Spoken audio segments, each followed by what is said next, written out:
Una monja había ocultado su embarazo durante 9 meses, hasta el día del parto. Antes de empezar, no olvides dejar tu like y suscribirte, así podremos seguir creando historias como esta. El silencio del convento se extendía como un manto espeso sobre los muros de piedra volcánica que habían resistido terremotos y revoluciones. A las 5 de la mañana, cuando todavía flotaba en los claustros el olor a cera apagada y a incienso rancio, la hermana Clara de la Cruz ya estaba de rodillas frente al altar lateral dedicado a Nuestra Señora de los Dolores. Su silueta, apenas delineada por la luz trémula de una vela, parecía parte del retablo, quieta, inamovible, perfecta en su aparente devoción. Nadie, ni siquiera la observadora e inflexible Madre Superiora, Sor Teresa de Jesús, habría sospechado el secreto que latía bajo la tela negra de su hábito. Durante meses, Clara había perfeccionado una rutina de invisibilidad. Repetía los oficios con exactitud matemática, evitando cualquier gesto que llamara la atención sobre su cuerpo. En el refectorio se sentaba siempre en el mismo banco, pegada a la pared, y pedía porciones pequeñas que empujaba en el plato con el tenedor para fingir apetito. Cuando las otras hermanas conversaban animadas sobre la próxima feria parroquial o sobre los mangos que se pudrirían en el huerto si no salía el sol, Clara se excusaba con un «voy a orar», dicho en voz casi inaudible. Subía a la biblioteca vacía y se sentaba detrás de los estantes altos. Allí leía los salmos en silencio, una mano sosteniendo el misal y la otra cubriendo el relieve creciente de su vientre. La primera señal fue un leve mareo durante la procesión de Corpus Christi. Mientras caminaba por el pasillo central de la capilla sosteniendo el cirio pascual, un remolino de calor le subió a la cabeza, la visión se le nubló y sintió que el mundo giraba a su alrededor.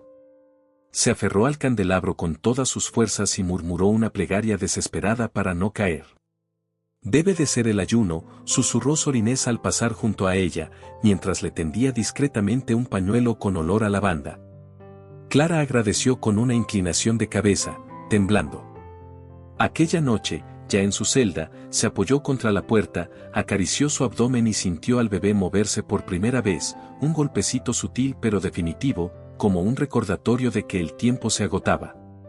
Cada día que pasaba, el convento se convertía en un tablero de ajedrez lleno de posibles amenazas.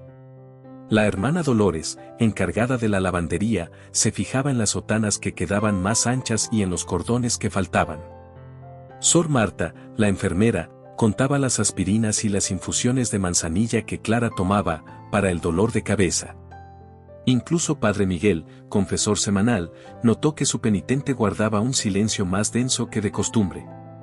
«Hija, ¿no hay algo que quieras entregarle al Señor?», le preguntó en el confesionario, pero recibió solo un tembloroso «Aún no, padre, aún no estoy preparada». Al caer la tarde, cuando las campanas tocaban completas y los últimos rayos del sol pintaban de naranja los muros del claustro, Clara se aferraba a la reja del coro y cerraba los ojos. La música gregoriana flotaba en la penumbra, y era fácil imaginar que las voces de las monjas cubrían todo pecado. Pero al abrirlos de nuevo, la realidad regresaba como un golpe, su vientre era cada vez más evidente, y los cordones del hábito ya no alcanzaban a cerrarse. Se prometió a sí misma resistir un día más, luego otro y otro, convencida de que la providencia obraría un milagro, tal vez el niño nacería en silencio, o tal vez Dios la libraría del peso que llevaba dentro. No soportaba la idea de confesarlo, temía la vergüenza, el juicio y, por encima de todo, la expulsión. El convento era su refugio, fuera de esas paredes solo la esperaba el recuerdo del horror y la soledad. Así, el convento continuó envuelto en su rutina piadosa, mientras un secreto crecía palpitante en el corazón de sus corredores de piedra. Las hermanas recitaban los salmos, atendían el huerto y tejían mantas para los niños huérfanos, inconscientes de la tormenta que se gestaba en silencio.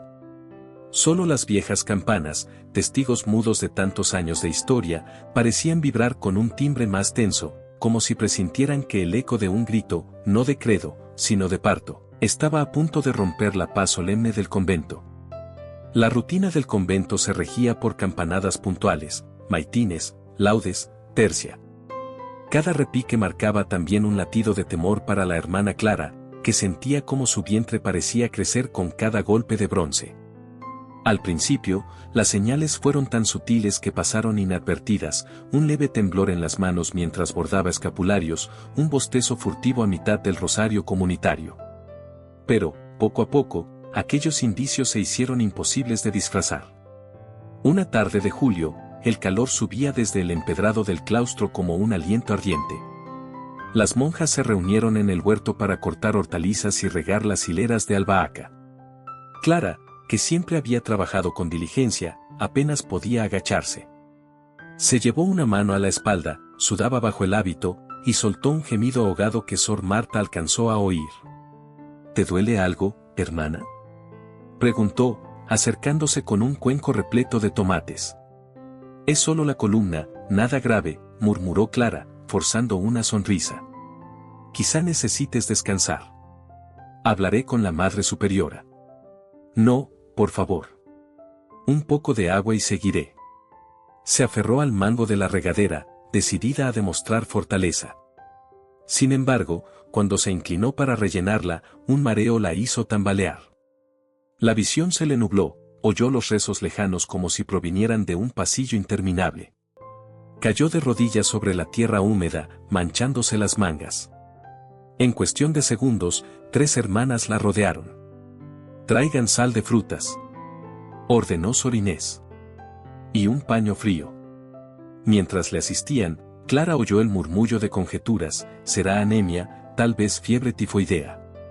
Nadie mencionó la palabra embarazo, resultaba impensable en aquel lugar consagrado. Ella, temblando, mantuvo la mirada baja. El vientre se tensó bajo el hábito y, por un instante, creyó que el niño patearía con fuerza, revelándolo todo. Pero el movimiento cesó, y el secreto sobrevivió un día más. Las sospechas, no obstante, crecían como enredaderas. Sor Dolores, que lavaba los hábitos en el lavadero exterior, empezó a notar que los de Clara estaban extendidos con la botonadura desabrochada hasta la cintura, como si necesitara más holgura. Guardó silencio, presa de una mezcla de curiosidad y pudor.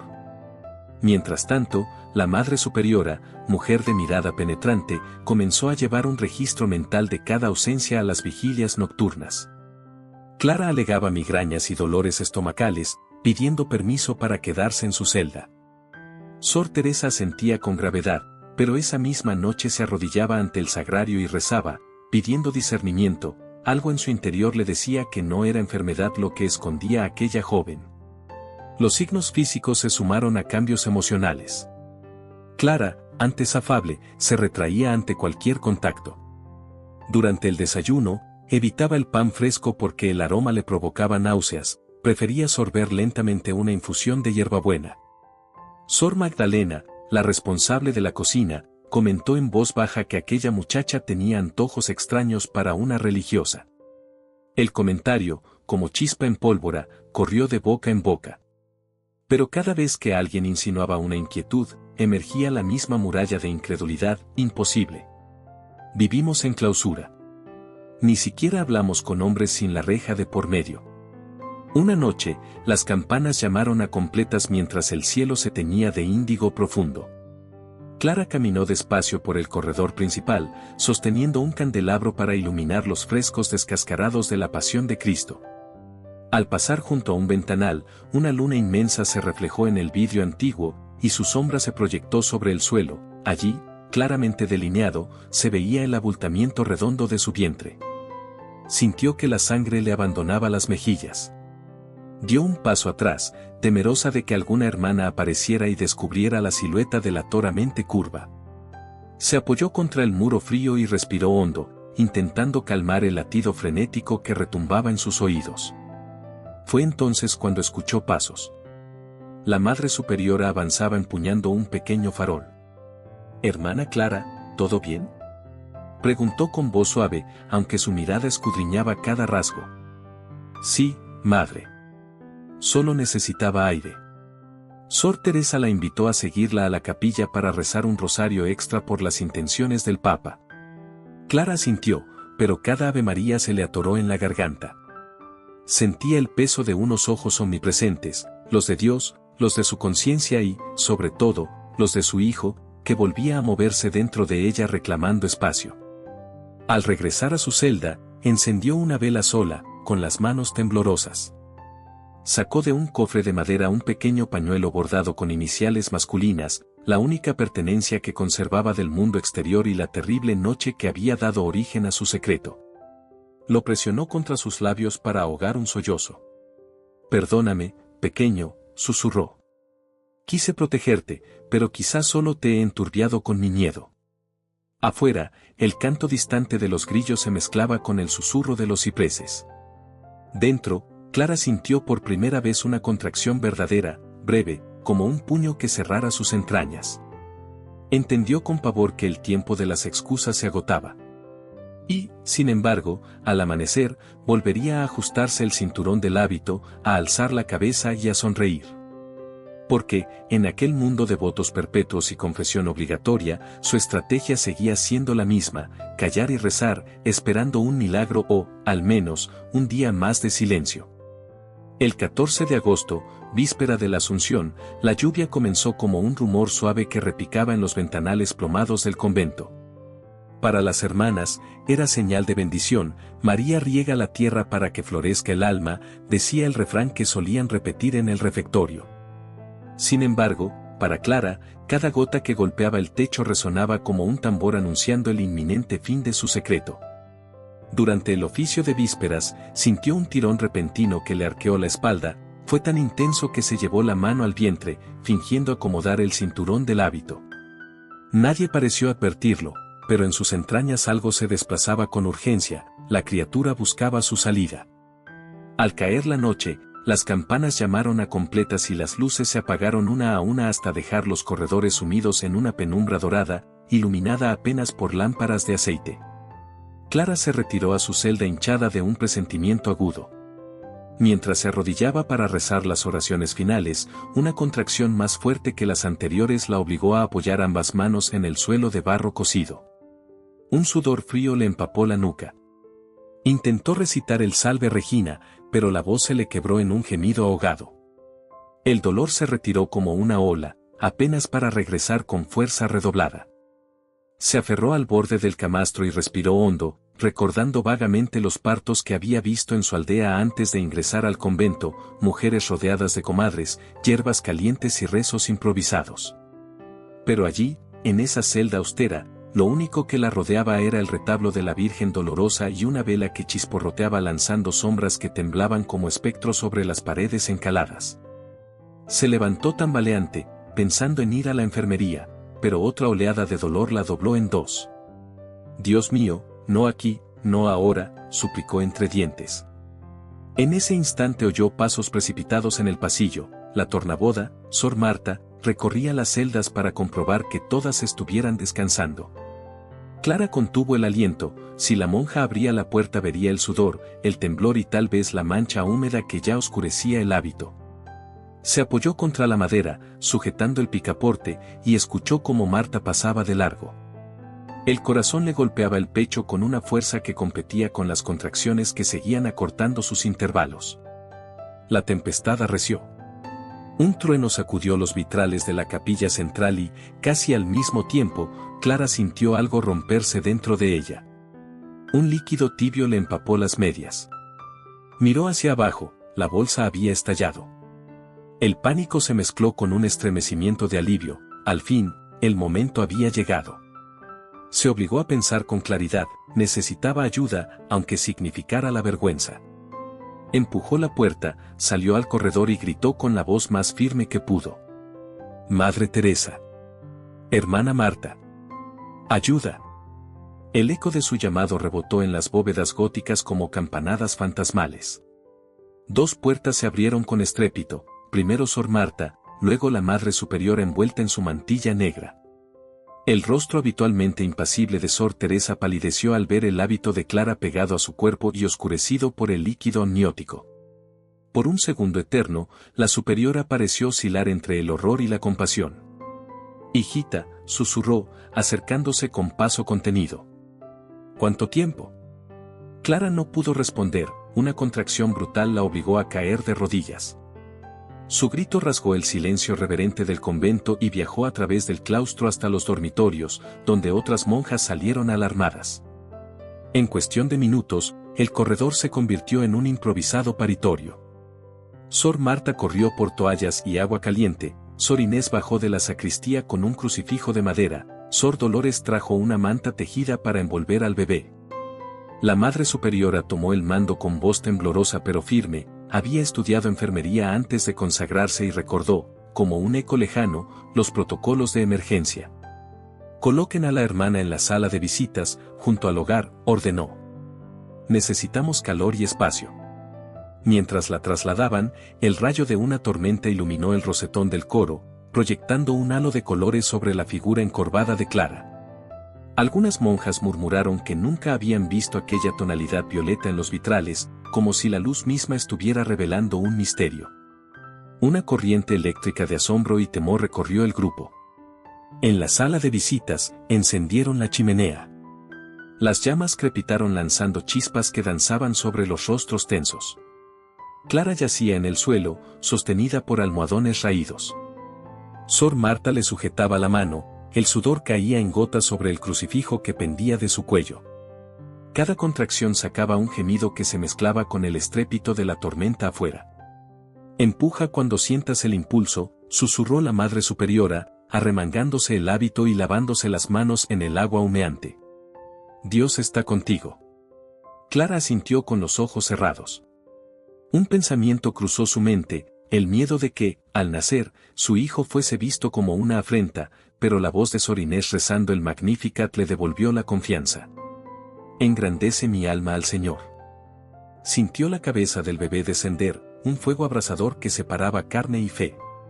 Con un grito que fue mitad dolor, mitad liberación, empujó con todas sus fuerzas. Afuera, el trueno más potente de la noche retumbó como un órgano celestial. Entonces, el tiempo pareció detenerse. Hubo un silencio denso, cortado al fin por un llanto agudo y limpio que se elevó por sobre el ulular del viento. El niño fue alzado por la Madre Superiora con manos temblorosas, la sangre y el líquido resbalaban entre sus dedos, pero Sor Teresa sonreía con lágrimas que corrían por sus mejillas surcadas de años. Es un varón, anunció, mirando a Clara con ternura inesperada. Está sano, muy sano. Las hermanas prorrumpieron en sollozos y alabanzas. Algunas cayeron de rodillas, otras levantaron las manos en oración.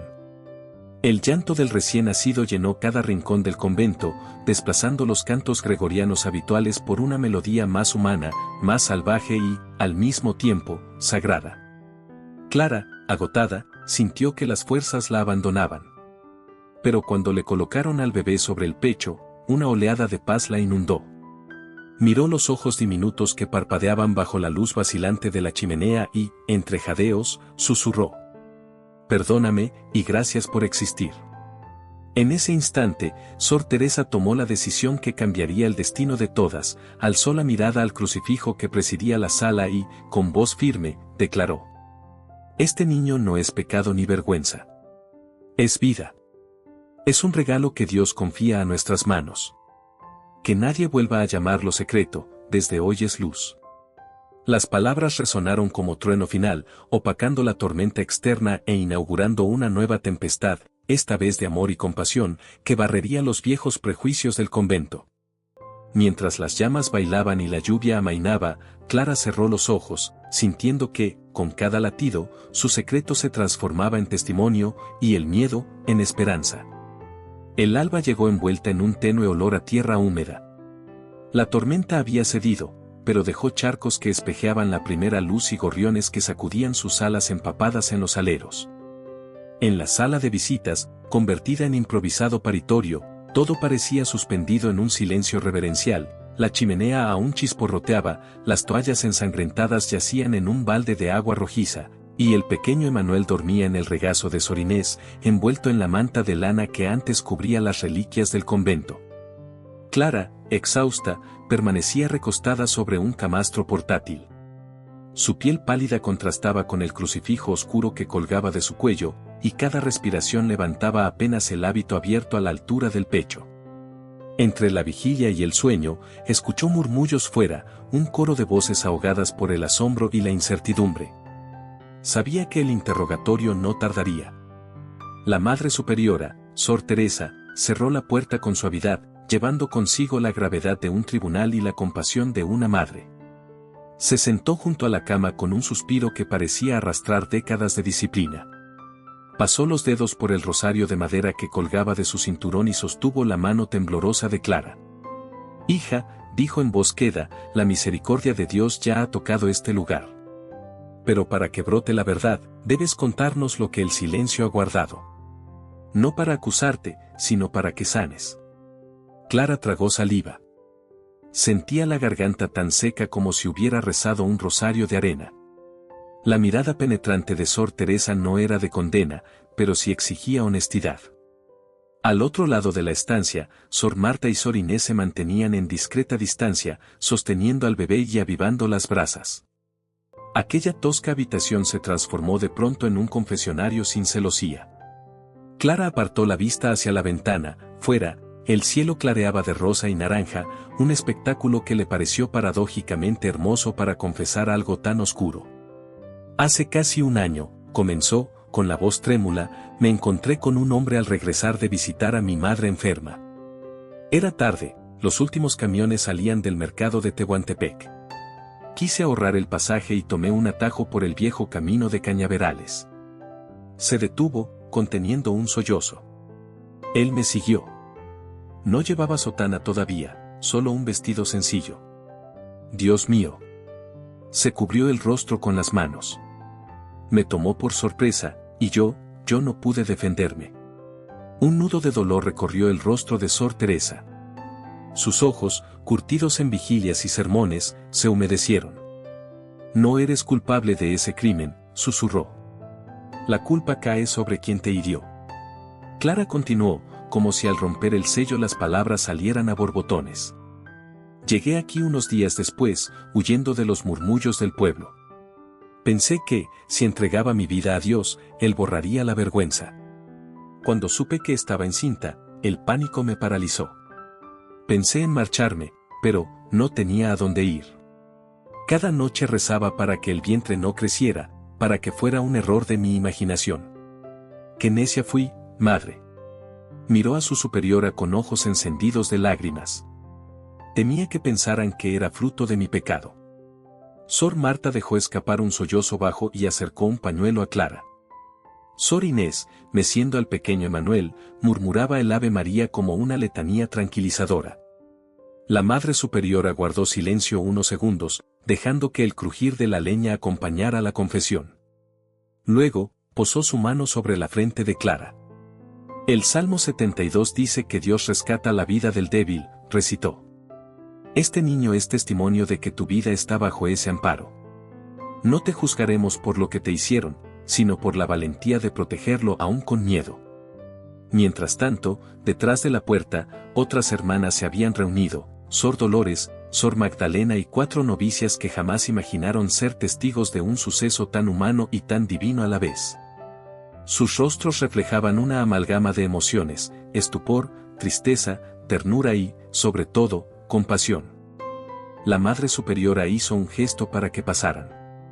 Una a una se acercaron, rodeando a Clara como un círculo de aliento. Sor Dolores, siempre prudente y de voz ronca por el humo del horno, tomó la palabra.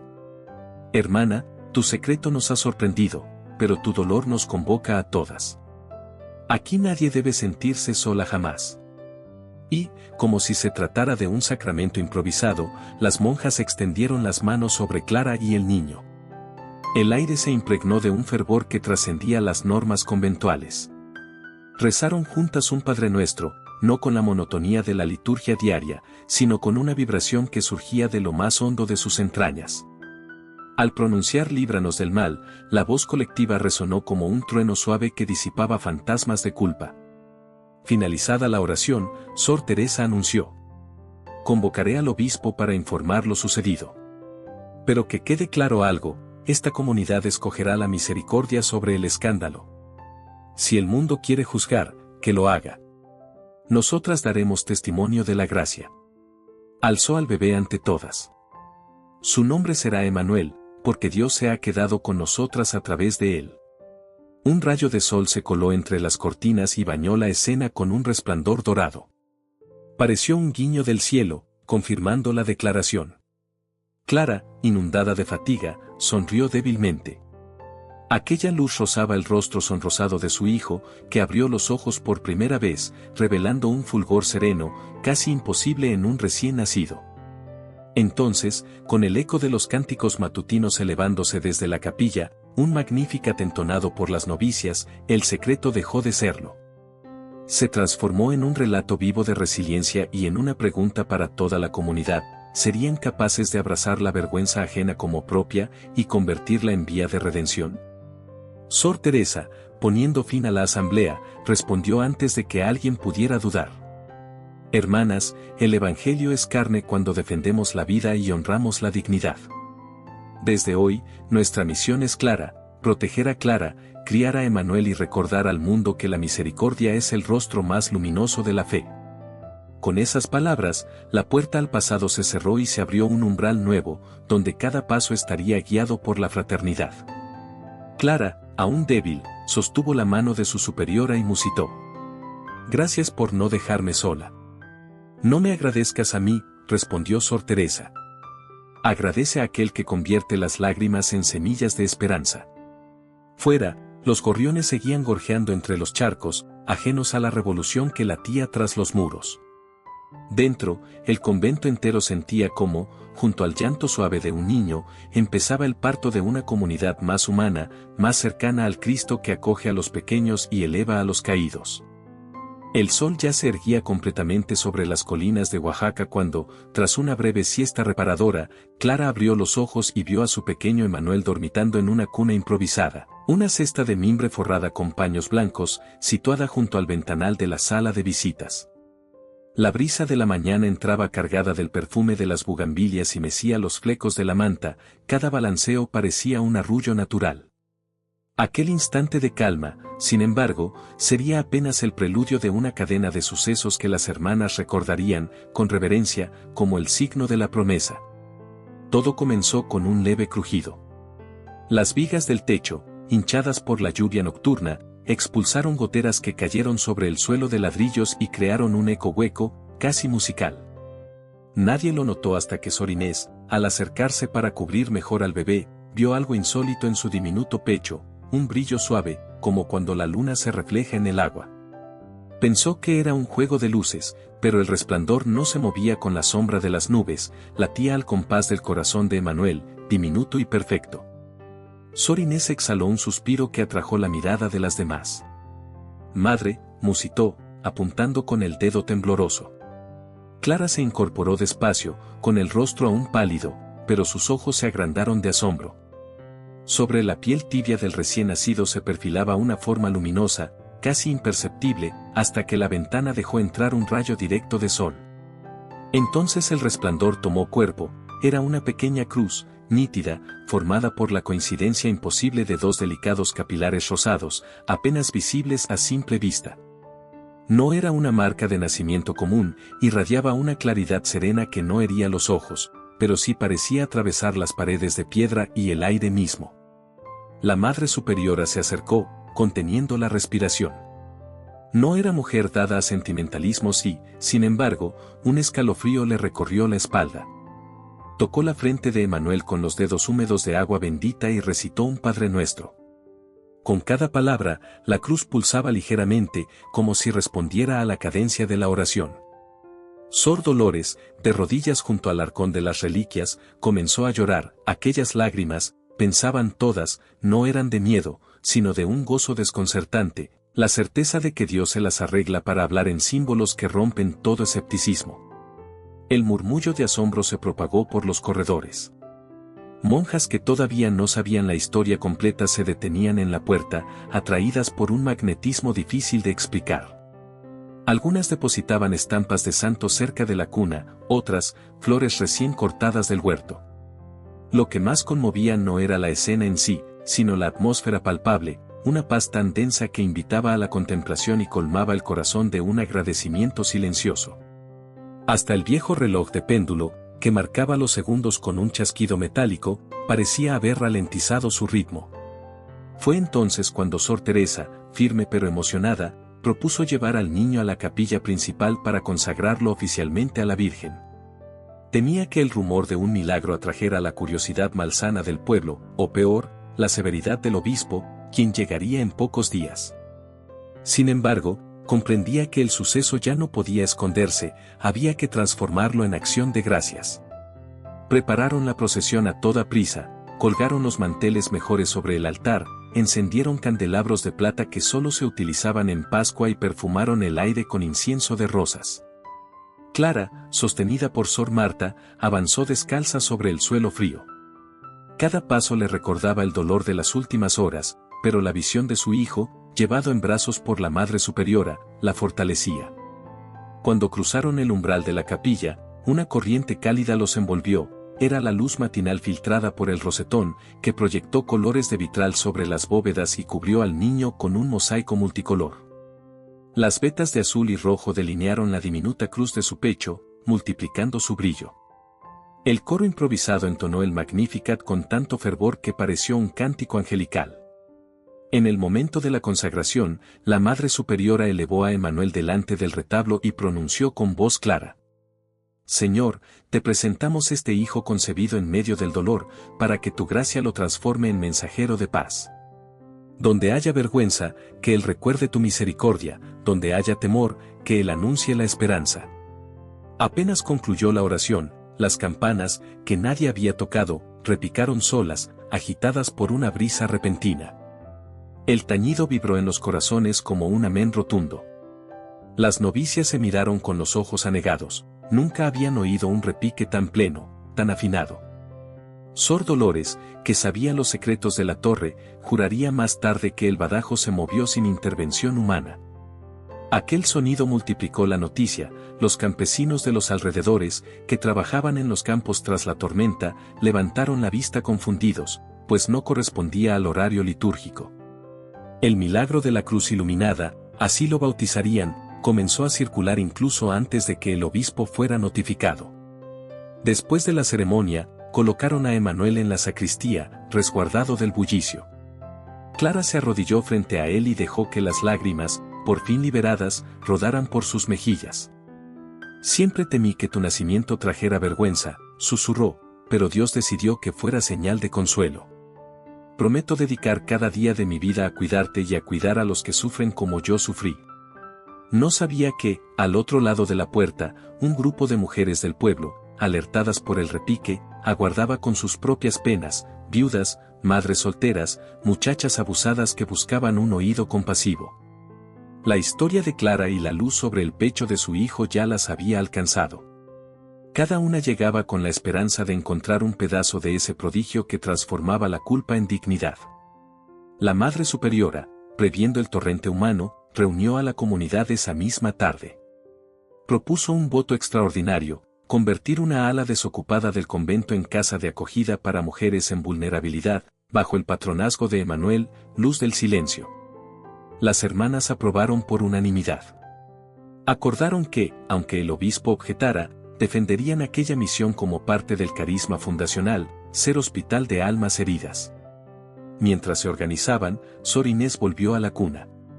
El resplandor en el pecho de Emmanuel se había atenuado, pero la pequeña cruz rosada seguía allí, como un sello indeleble. Tocó la marca con la yema del dedo y, sin entender por qué, recordó las palabras de Isaías: el pueblo que caminaba en tinieblas vio una gran luz. Se estremeció. Quizá no presenciarían más prodigios visibles, pero intuía que algo mayor empezaba, la lenta, obstinada conversión de cada corazón a la compasión. Al caer la segunda noche, cuando el convento recuperó su habitual calma, Clara se sentó junto a la cuna, meció a Emmanuel y entonó con voz ronca un canto aprendido de niña. Que tu luz venza al miedo. Que tu llanto sea oración. Que tu vida, pequeño, sea el rostro del Dios del perdón. No importaba que el viento susurrara dudas, ni que el obispo llegara con preguntas, el milagro ya estaba inscrito donde nadie podría borrarlo, en la piel de un niño y en la fe renacida de una comunidad entera. Desde aquella madrugada, cada campanada llevó un mensaje nuevo a los valles circundantes: donde abundó el pecado del mundo, sobreabundaría la gracia, emanada del pecho luminoso de un bebé que convirtió el dolor en luz. El anuncio de la visita del obispo don Aurelio de San Pedro cayó sobre la comunidad como un nuevo trueno. La noticia llegó en la tarde del tercer día, cuando el rumor del niño de la Cruz Luminosa ya se había propagado hasta los pueblos ribereños del istmo. Campesinos, mercaderes y hasta curiosos de la ciudad se acercaban a las rejas del convento pidiendo ver al bebé o, al menos, tocar el pañuelo donde había reposado. La Madre Superiora reunió a las hermanas en el refectorio, el murmullo de miedo y expectación se desbordó apenas ella anunció: mañana, a la hora de tercia, el obispo llegará acompañado de su secretario y del canónigo Vidal. Vendrán a examinar los hechos y a restablecer el orden. El refectorio quedó en silencio. Nadie ignoraba que restablecer el orden podía implicar desde la clausura total hasta la disipación de la comunidad, pasando por la expulsión de Clara y la entrega de Emanuel a un orfanato diocesano. Sor Dolores, la más antigua, recordó en voz baja el caso de un convento de Veracruz cerrado por un escándalo menor. El obispo se llevó hasta los candeleros, susurró. El miedo se palpaba, pero también una firme determinación. Aquella historia ya era más que un asunto interno, era la irrupción de la misericordia en lo ordinario y no iban a dejar que se borrara. Preparativos en tensión. Esa noche, los pasillos se poblaron de pasos rápidos. Sor Marta reorganizó la enfermería para recibir la inspección, asegurándose de que no quedaran rastros de la sangre del parto. Sor Inés bordó a toda prisa un faldón limpio para Emanuel y reparó, puntada a puntada, el viejo reclinatorio de la capilla. Sor Magdalena, experta en cocina, decidió hornear pan de anís para el desayuno episcopal. Si vamos a ser juzgadas, que sea con el aroma del hogar acogiendo el juicio, dijo con media sonrisa. En su celda, Clara luchaba con sentimientos encontrados. Apretaba la medalla del niño Jesús que Sor Inés le había puesto al cuello y miraba a su hijo dormido en un Moisés sencillo. Cada respiración del pequeño era un recordatorio de la gracia y de la vulnerabilidad. ¿Sería capaz de soportar que se lo arrebataran? Al pensar en ello, el pecho le dolía más que las heridas del parto. Rezó, no para que la Iglesia le diera la razón, sino para que la caridad habitara el corazón del obispo. Llegada del obispo. El carruaje episcopal se anunció con el repicar metálico de las ruedas sobre el empedrado. Las campanas del convento doblaron con solemnidad, no eran las campanadas festivas del milagro, sino un toque grave, casi procesional. Don Aurelio descendió con porte aristocrático, sotana púrpura, solideo carmesí y un rostro severo enmarcado por las arrugas de la experiencia. Tras él, el canónigo Vidal, delgado como un junco y con ojos escrutadores, y el joven secretario Padre Esteban, que cargaba una cartera de cuero repleta de documentos. La Madre Superiora saludó con reverencia, aunque no se inclinó más de lo exigido por protocolo. Los condujo primero a la capilla, donde describió los hechos tal como acontecieron, bajo la luz de Dios, sin adornos ni omisiones. El obispo escuchó con las manos cruzadas, pero su mirada se desvió de inmediato hacia la pila bautismal donde Emmanuel reposaba, envuelto en lino. El canónigo Vidal anotaba frenéticamente, de vez en cuando, alzaba la vista y la clavaba en Clara con gesto clínico, como si evaluara una reliquia dudosa. Entonces, concluyó el obispo, ¿hubo un resplandor visible sobre el pecho del infante? Lo hubo, excelencia, respondió Sor Inés, sin temblor en la voz. Todas lo vimos y las campanas repicaron solas. Un leve arco se dibujó en los labios de don Aurelio. No fue sonrisa, fue la mueca de quien archiva algo en la categoría de devociones populares mientras decide si lo tolera o lo censura. Ordenó visitar cada dependencia, la enfermería, la sala de visitas convertida en paritorio, el huerto donde se recogían testimonios de mujeres que decían haber sido consoladas por rezar frente a Emmanuel. El recorrido duró horas. A cada paso, el obispo constataba la humildad de los muros, la pobreza real de la comunidad, pero también la alegría que se respiraba. Monjas y laicas compartían café de olla mientras hilaban rosarios y contaban historias de consuelo. El juicio. Finalmente, se reunieron de nuevo en el refectorio para la deliberación formal. Solo la Madre Superiora, Clara y dos hermanas testigo podían estar presentes. El canónigo leyó un extenso informe sobre la disciplina monástica, recordando que las constituciones prohíben la admisión de mujeres con cargas familiares y que el voto de castidad, aunque lesionado sin culpa, exige apartarse para no causar escándalo. Siguió un silencio agobiante. Clara sentía cada palabra como un martillazo. El obispo se aclaró la garganta. Hermana Clara, dijo con voz grave, reconozco su dolor y su valentía. Pero la Iglesia debe velar por el buen ejemplo.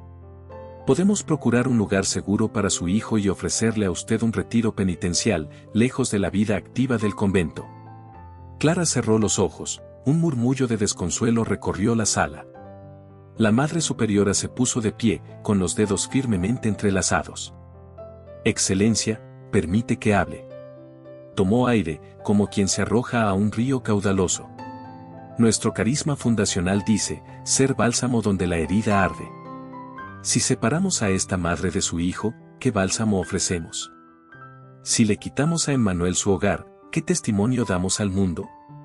Nuestro escudo ostenta la palabra misericordia, no puede ser mero esmalte pintado. Don Aurelio la miró con asombro. Pocas veces una superiora se atrevía a replicar. La tensión podía cortarse. El obispo volvió la vista al niño, el rastro rosado de la cruz seguía ahí, discreto, pero inequívoco. Sus labios se movieron en un gesto de oración silenciosa. Cuando alzó la cabeza, su mirada había perdido dureza. ¿Está la comunidad entera dispuesta a asumir la tutela de este niño?, preguntó. Entera, Excelencia, respondieron a coro las hermanas que aguardaban tras la puerta entreabierta. Lloraban en silencio, pero su voz fue unánime. El obispo se levantó lentamente, cada arruga de su sotana pareció crujir. Dio 3 pasos hacia Clara, que temblaba como un junco en vendaval. Le tendió la mano. Hija, la justicia sin caridad es como bronce que resuena. La Iglesia puede errar cuando olvida la ternura. Se volvió hacia la Madre Superiora. Concedo mi aprobación, el niño permanecerá entre vosotras. Pero habrá condiciones, catequesis especial, supervisión diocesana trimestral y, sobre todo, un proyecto de acogida para mujeres en riesgo, tal como han propuesto. Si han de ser faro, que la luz no se oculte bajo el celemín.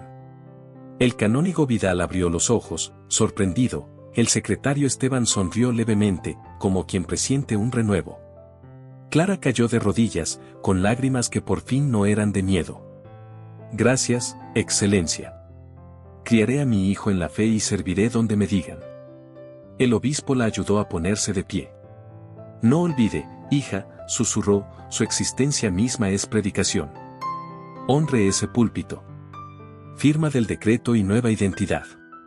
Se redactó al momento un decreto breve, reconózcase la comunidad de las Hermanas del Silencio Redentor como hogar provisional del menor Emmanuel de la Cruz, bajo la tutela colectiva y con misión extendida a mujeres vulnerables. Firmaron el obispo, el canónigo y la Madre Superiora. Cuando Clara estamparía su nombre, el obispo señaló la línea. Escriba Clara de la Esperanza. Su camino deja atrás la cruz del silencio y abraza la luz de la esperanza. La pluma tembló al trazar las letras, pero cada curva parecía cerrar cicatrices antiguas. Primeras consecuencias. Apenas el carruaje episcopal abandonó el patio, se desató una algarabía contenida. Las campanas tocaron a gloria. Las novicias corrieron a preparar un guiso de fiesta, Sor Magdalena descorchó el único frasco de vino generoso reservado para Navidad.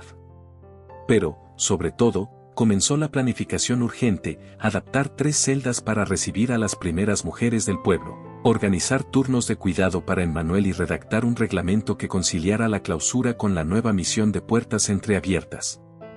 Clara, o, mejor dicho, Clara de la Esperanza, se retiró a la capilla con su hijo en brazos. Se arrodilló frente al sagrario y, entre susurros, ofreció la promesa que regiría su vida. Si algún día mi voz puede salvar a otra mujer del silencio y el temor, Señor, dame valor para hablar. Si mis manos pueden sostener a un niño sin amparo, que nunca se cansen. Y si mi historia puede mostrar tu rostro de misericordia, que nunca me avergüence de las cicatrices. En lo alto del coro, una sola golondrina, rezagada del enjambre migratorio, trazó círculos bajo la bóveda y escapó por la ventana rota, como una nota musical de libertad. Clara la siguió con la mirada y sonrió, tal vez era un presagio de las almas que llegarían buscando un refugio. Sin que nadie lo advirtiera, Emmanuel abrió los ojos y fijó la mirada en la lámpara votiva. La llamita se reflejó en sus pupilas oscuras, duplicándose en minúsculas lenguas de fuego. Sor Inés, que observaba desde el arco, sintió un estremecimiento, el Dios que es fuego y no consume. Comprendió que la decisión del convento no terminaba con un decreto, apenas comenzaba la travesía. Y mientras el eco de las campanas se apagaba entre las colinas, la comunidad entera se preparó para el testimonio que aún faltaba escribir, el que transformaría vidas más allá de aquellos muros. Con la autorización episcopal firmada y la nueva misión bendecida, el convento dejó de ser una fortaleza de clausura para convertirse en Casa Emanuel, luz del silencio. El cambio no sucedió de la noche a la mañana, fue, más bien, como el amanecer que avanza centímetro a centímetro por las montañas hasta ahogar la sombra del valle. Sin embargo, en menos de un año, aquella metamorfosis ya se sentía en cada ladrillo, en cada plegaria y, sobre todo, en los ojos de quienes cruzaban el portón buscando consuelo. Al principio llegaron con timidez dos muchachas de la aldea vecina, María Elena y Josefa, primas que habían quedado embarazadas después de ser presas de la violencia de unos jornaleros ebrios. Temblaban al tocar el llamador de hierro, temiendo el juicio de las monjas. Clara de la Esperanza, con Emanuel en brazos, fue la primera en recibirlas. No hubo interrogatorio ni reproches, solo silencio compasivo mientras las guiaba a sus celdas. Aquella noche, las jóvenes contaron lo que nunca habían dicho a nadie, sus miedos, su vergüenza, sus pesadillas. Clara las escuchó, sosteniéndoles la mano igual que Sor Marta le había sostenido la suya durante el parto. Al amanecer, cuando los primeros rezos subieron al coro, María Elena musitó, aquí el corazón duele diferente, duele para sanar. Luego llegó Soledad, una mujer de 40 años cuyo marido la golpeaba y la llamaba indigna por no poder concebir. Entró con el rostro amoratado y los hombros hundidos, al ver a Emanuel, ya caminando tambaleante, con la cruz todavía visible en el pecho, estalló en llanto. ¿Por qué a él sí y a mí no?, balbuceó.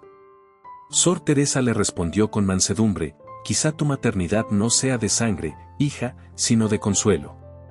Soledad se convirtió en cuidadora de los bebés que nacían allí, aprendió a cantarles nanas en zapoteco y a contarles historias de luciérnagas que iluminan la noche para las flores cerradas. Poco a poco, las sombras de sus ojeras se disiparon. Un día, mientras mecía a una niña recién nacida, sonrió sin darse cuenta, era su primera sonrisa en años. El flujo de mujeres crecía junto con la reputación del lugar. El obispo don Aurelio mantenía su promesa de supervisión trimestral, pero pronto comprendió que la gracia desbordaba cualquier reglamento. Cada visita descubría nuevas habitaciones adaptadas, aulas donde Sor Inés enseñaba a leer y escribir, un pequeño taller de costura dirigido por Sor Dolores, cuyos productos, manteles y escapularios, empezaron a venderse en el mercado para sostener la casa, e incluso un huerto medicinal donde Sor Marta cultivaba árnica, hierbabuena y caléndula para ungüentos. El obispo, hombre de doctrina recia, se sorprendía al ver que la ortodoxia florecía con mayor fuerza precisamente donde reinaba la misericordia. Emanuel crecía rodeado de ese tejido de amor. Aprendió a caminar entre hábitos negros y risas infantiles, a hablar pronunciando primero las palabras luz y agua. Era un niño inquieto, de ojos profundos, que parecía percibir la tristeza ajena. Si una madre lloraba, él se acercaba y le ofrecía su cuerda de madera. Si escuchaba voces alzadas, se escondía bajo el altar y rezaba, o al menos eso creían, porque lo encontraban moviendo los labios. Un día de Pascua, mientras las campanas repicaban, Emanuel se acercó a Sor Teresa y le preguntó por qué la cruz de su pecho brillaba más cuando alguien estaba triste.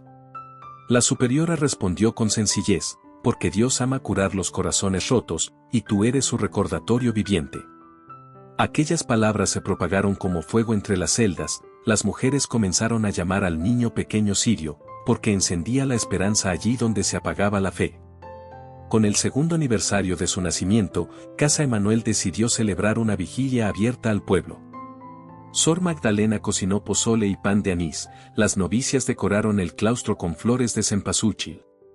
Bajo la bóveda estrellada, más de 100 personas, campesinos, tenderos, obreros, viudas, se sentaron en bancas improvisadas. Clara de la Esperanza subió al ambón con el corazón latiendo en las sienes, era la primera vez que contaría su historia públicamente.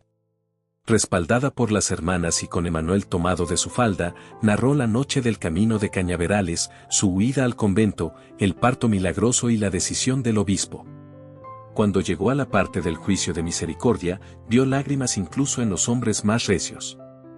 Concluyó: si alguna vez pensaste que tu dolor te hacía indigno de Dios, mira esta casa.